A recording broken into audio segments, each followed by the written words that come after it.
টিনের চালে বৃষ্টির শব্দ, পুরো রিসোর্টে গেস্ট শুধু আমরাই, আর কেউ নাই। আকাশ জুড়ে বিদ্যুতের খেলা চলছে। এই অবস্থায় এক মগ গরম চা হলে বেশ জমত। বৃষ্টি হবার কারণে চারপাশ সবুজ হয়ে আছে, ছুটোছুটি করছে মেঘেদের দল। এই অঞ্চলে প্রচুর ভুট্টা চাষ হয়, আর মানুষজন মূলত কৃষি নির্ভর।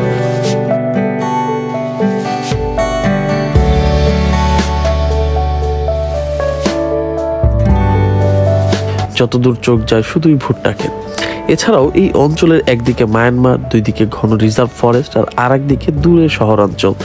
শহরে যেতে হলে রিজার্ভ ফরেস্টের মধ্যে দিয়ে যেতে হয়।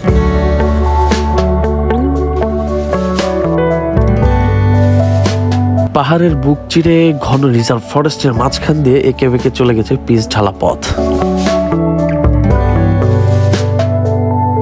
একবার এই ঘন জঙ্গলে ঢুকেছিলাম সন্ধ্যাবেলায়। এছাড়া কোনো পথ ছিল না আমাদের কাছে। ভয়ঙ্কর ঝড় বৃষ্টি হচ্ছিল, ফোনে নেটওয়ার্ক ছিল না, আশেপাশে শুধু বন জঙ্গল, কোনো মানুষজন ঘরে কিচ্ছু নাই। কি যে ভয়ঙ্কর ছিল সেই পথটা।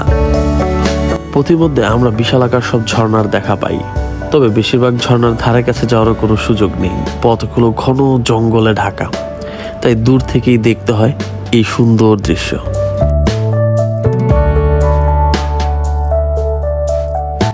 এদিকে প্রতিটি ঝর্ণার আশেপাশেই রয়েছে চমৎকার সব ইকো রিসোর্ট।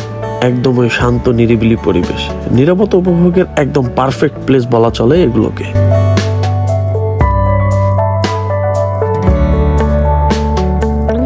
আমরা ছুটছিলাম পাতায়ার দিকে। ডানে যে বিশাল জায়গাটি দেখতে পাচ্ছেন, এটি থাইল্যান্ডের প্রধান এয়ারপোর্ট, নাম সুবর্ণভূমি। ব্যাংকক থেকে পাতায়ার দূরত্ব মাত্র 120 কিলোমিটার। বাস ভাড়া 150 বাস, যা বাংলায় কনভার্ট করলে 450 টাকার মতো হয়। আর সময় লাগে মাত্র 1.5-2 ঘন্টা। অলমোস্ট পুরো পথটাই এক্সপ্রেসওয়ে রয়েছে। সো আপনারা যারা পাতায়া যাবেন তারা সুবর্ণভূমি এয়ারপোর্টে নেমে সেখান থেকে ইজিলি চলে যেতে পারবেন। পাতায়াতে প্রচুর ভারতীয় হোটেল অ্যান্ড রেস্টুরেন্ট আছে।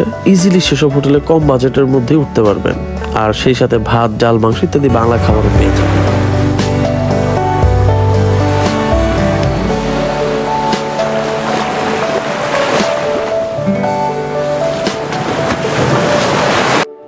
পাতায়া মূলত একসময় ছিল জেলে পল্লী।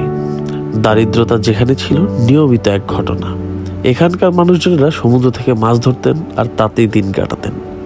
কিন্তু এখন এখানে বিশাল বিশাল সব আকাশ ছোঁয়া অট্টালিকা। এই তো মাত্র 1960-এর দিকেও পাতায়া ছিল একটা জেলে পল্লী। সততা, নিষ্ঠা, সঠিক প্ল্যানের কারণে পাতায়া আজ বিশ্বব্যাপী পরিচিত এক সিটি। কত অল্প সময়ে অনন্য উচ্চতায় পৌঁছে গেছে তারা, তাই না? সমুদ্র জুড়ে ছুটে বেড়াচ্ছে নামি দামি সব স্পিড বোট, ইয়ট আর ক্রুজ শিপ।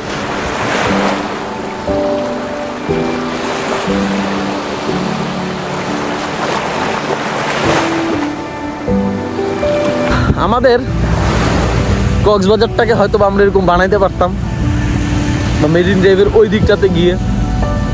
আর পাতার একটা পাশ দেখতে আবার আমার কাছে সেন্ট মার্টিনের মতোই লাগে।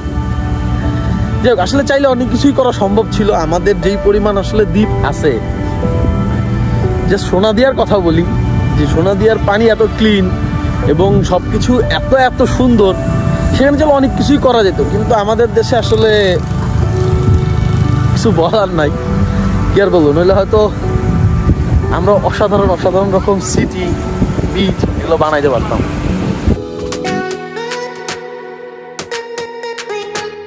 রাতের পাতায় একদমই ডিফারেন্ট, একদমই ভিন্ন রকম। দিনের পাতার সাথে রাতের পাতায় বিন্দু মাত্র মিল নেই।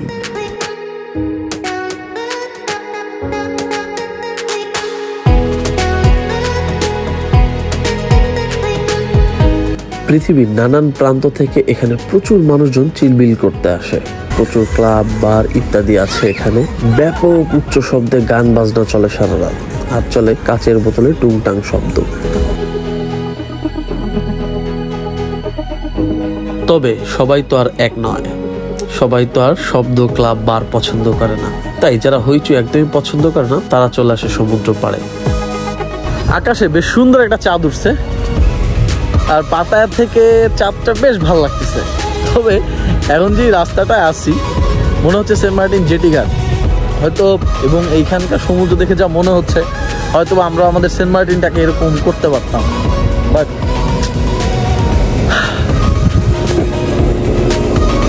ওই স্পিড বোট যাচ্ছে।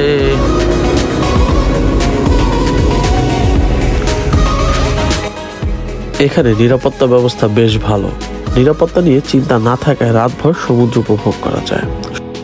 প্রায় 950 কিলোমিটার রাইড করে আমরা চলে আসছি পাতায়াতে। এইটা ব্যাংকক থেকে খুবই কাছে, মাত্র 150 কিলোমিটারের মতো হবে। আপনি যদি বাসে আসেন 150 বাসের মতো লাগে এবং সময় লাগে 2 ঘন্টার মতো। জোস রাস্তা, খুব ইজিলি পৌঁছায় যাবেন। আর পাতায়া মূলত বিখ্যাত তার রাতের সিনারির জন্য, যদি ওটা মানে পাপে ভরা, বাট আপনি যদি সমুদ্রের পাশে সময় কাটান সেক্ষেত্রে খুবই খুবই খুবই ভালো লাগবে। আমার কাছে ভালো লাগছে। এখানে সমুদ্রের ঢেউয়ের শব্দ আর শীতল বাতাস গায়ে মেখে সবাই গল্প জমায় পার্টনারের সাথে। কেউ কেউ একাকী বসে থাকে, সময় দেয় নিজেকে, কথা বলে নিজের সাথে, উপভোগ করে নিজের হ্যাপিনেস।